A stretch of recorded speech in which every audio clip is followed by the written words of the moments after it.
Hai, jumpa lagi dengan saya Dr. Ahmad Zarif. Hari ini kita dalam sesi chillax. Kita nak bercakap berkenaan bahaya melecur. Okey. Melecur ni masa saya dekat hospital hari-hari terjadi. Masa kita kat kecemasan ni hari-hari ada je orang datang sebab melecur. Masa saya buka klinik ni pun awal-awal dulu itu pukul 6 ke 7 pagi dia pekerja restoran, tengah masak lah pagi kan. Lepas tu dia kena air panas dekat perut. Menjerit-jerit dia datang klinik. Kita bagi injection tahan sakit lah, bagi tu bagi ni pun dia tak tahan, tak boleh. Dia rasa agak besar dan agak dalam juga luka dia tu.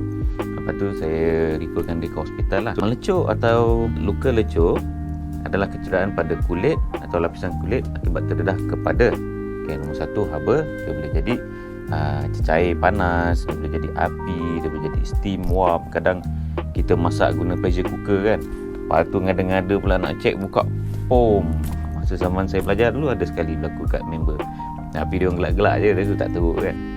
Lepas tu next, bahan kimia. Ada bahan kimia yang mengakis boleh menyebabkan melecur tu. Nombor 3, arus elektrik ataupun panahan petih. Nombor 4, sinaran ataupun geseran.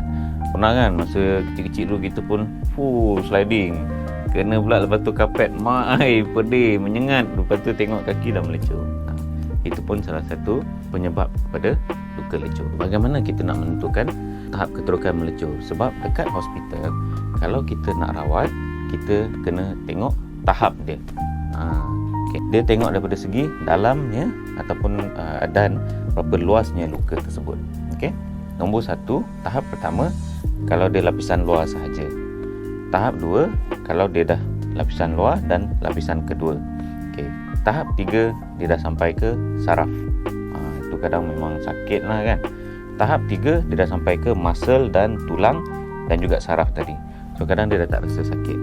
So apa komplikasi luka lecur? Biasanya kalau tahap pertama tu dia sembuh tanpa komplikasi, tu kadang kita ramai pun kena nak bakar something, terkena jari lah, dia melecur kejap, lepas tu dah lama okey, kulit pun tanggal yang melecur tu, lepas tu dia okey lah. Okay, kalau tahap yang lebih dalam, komplikasi awal adalah kehilangan bendalai tubuh dari kulit yang luka. Yalah, sebab dia dah burn, apa yang ada kat situ dah rosak. Badan kita kan 70% air. So bila dia berlaku kehilangan air yang teruk, dia kena hipotensi sebab air dah hilang. Jadi dia punya pressure dah jadi rendah. So kebarangkalian untuk pergi ke shock. Dia akan kena shock lah. Dia boleh jadi juga sesak nafas sebab melecur dekat bahagian kita punya sistem respiratory atau saluran pernafasan, dan boleh berlaku jangkitan kuman pada luka lecur dan kerosakan pada saraf dan otot. Kita boleh nampak benda itulah kalau dekat luka yang lebih dalam. Komplikasi jangka panjang adalah kita boleh nampak parut dan kecacatan kekal serta trauma. Okey, bagaimana pesakit melecur dirawat? Okey. Bila pesakit melecur datang ke klinik atau ke hospital, first kita akan tengok dia punya tahap tadilah. Okey. Kalau dekat rumah, apa kita nak buat pula? Okay, kalau dekat rumah, first kali kita sejukkan dan cuci bahagian luka dengan air yang mengalir bagi mengurangkan kita punya sakit. Dan juga kaedah ni boleh mengawal jangkitan dan mengelakkan kecederaan yang lebih teruk. Sebab bila kita burn, kulit tu dah terbuka. Kulit kita ni, kan saya beritahu dulu, kita punya sistem pertahanan badan. So kulit dah tak ada, dia dah tak ada pertahanan. Jadi isi yang terdedah bawah tu kuman boleh masuk. Jadi bila kita alirkan air, satu dia sejukkan, dikurangkan kesan lecur dan dia macam flush kuman tu lah. Lepas tu apa kita buat? Kita bawa pesakit ke klinik atau hospital. Kalau diri sendiri masih boleh drive tu, pergi ke klinik atau hospital. Lepas tu ada sekali masa saya kat kecemasan bukan sekali lah, a few times, kadang orang pergi letak ubat gigi. Saya tak tahu kenapa. Mungkin sebab dia rasa sejuk, tapi kita jangan letak apa-apa kat situ sebenarnya. Kekalkan kebersihan pada bahagian yang terlibat bagi elakkan jangkitan dan mempercepatkan proses penyembuhan. Dah ada kuman, macam dah ada layer kat situ, macam mana isi nak naik atau kulit nak tutup kan. So that's why kita jaga luka tu. Okay, so elakkan pertama, macam saya kata tadi, meletakkan benda-benda yang tak tentu arah ni, baik kita pergi ke klinik dulu. So buat yang itu je, first aid you, cuci je dulu. Cuci, and then kalau ada kain bersih, kita tutup sikit tapi jangan kena dekat kulit lah, just untuk elakkan habuk ataupun satu pergi klinik. Next, yang gunakan ais pada luka lecur. directly dekat situ tak mau. Keliling tu kalau merah, panas, itu for me should still be okay lah. Kita nak kurangkan dia punya keradangan tu.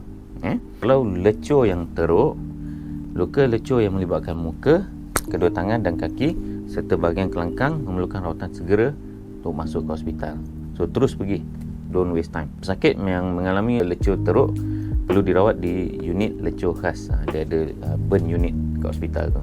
So teruk dia akan terus bawa ke situ sebab dia kira emergency lah. Ada setengah luka lecur yang agak teruk, dia perlukan proses tampalan kulit. Nanti dia akan ambil lah kulit daripada peha, daripada kita punya lengan ke, dia akan tampal ke tempat yang burn tu, yang dah hilang kulit tu lah. Saya pernah masuk operation tu. Dia akan tarik macam kita peel buah tu. Dia akan tarik, lepas tu dia akan jahit pakai jarum halus, needle halus dekat tempat luka tu. Pencegahan. Apa kita patut buat? This is logic lah. So dekat rumah, untuk mengelakkan terkena melecur ni, kita kena selalu berwaspada. Nombor 1. Nombor 2, kita jangan biarkan makanan panas di atas dapur yang menyala. Kita tutup, cover, and then elakkan anak-anak atau budak kecil datang dekat. Kadang dia kecil, dia tak nampak, dia capai je kan, dia tak tahu benda tu panas lagi, dia tak tahu apa ada kat atas. Itu bahaya. Kita orang dewasa mungkin at least boleh nampak. Tu kan pemegang periuk ke belakang tungku dapur. Maknanya kalau dia menghadap sini, ke sini. Kadang kita dah tergopoh-gapar nak buat itu buat ini, terlanggar, alamak. Gunakan sarung tangan khas untuk oven yang menutupi tangan hingga pergelangan tangan. Dia ada, kalau kita ni memang sentiasa dekat dapur atau kita memang sentiasa bekerja dengan oven, pakai glove. Yang nak cepat, nak cepat dah duduk hospital, macam mana nak cepat juga kan. Jangan memasak dengan pakaian terlalu longgar, sebab kadang duduk masak-masak, api kat sini naik sebelah dari bawah periuk tu kan, dia akan keluar sikit daripada tepi tu, baju pula longgar macam ni, rambu-ramba pula hari tu dia pergi masak kan, kena pula fabric tu memang flammable, habis. Satu lagi, kita elakkan merokok dalam rumah, terutama di atas katil. Satu pesakit ni risau kot, mungkin dah penat agaknya, dia tertidur, terbakar bantal dia. Nasib baik sempat bangun, dia rakyat extinguisher kecil kan, padamkan. Bahaya tu, tahu-tahu dah gantung kan. Kalau kita ada bahan kimia, tak tahu kenapa ada kat rumah, lepas tu pemati api atau mancis, kita jauhkan dia kanak-kanak. Orang kata apa, jangan main dengan api lah kan. Even orang dewasa pun yang dah biasa pergi bakar sampah depan rumah lah apalah, pun ada yang burn. Masa saya kecil, tentu kat Sabah, ayah saya outstation. Lepas tu tiba kita dapat call beritahu, dia call dia beritahu dia dah burn satu badan.